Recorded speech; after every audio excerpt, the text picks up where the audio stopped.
The struggle is real sa pag-iipon ng marami ngayon dahil sa dami ng gastusin. Turuan mo nga Iba-iba? sila, Maris.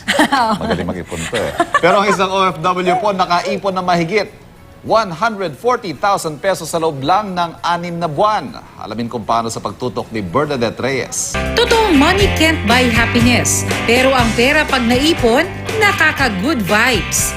Tingnan niyo na lang ang OFW sa Hong Kong na si Jaline Navio.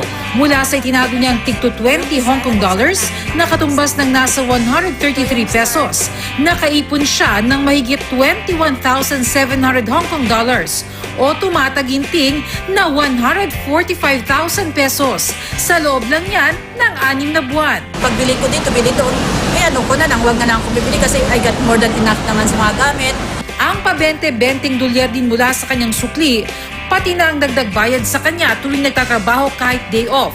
Inihuhulog niya sa galon. Pagka nag-grocery siya, syempre yung kanyang pera, halimbawa, buo 500.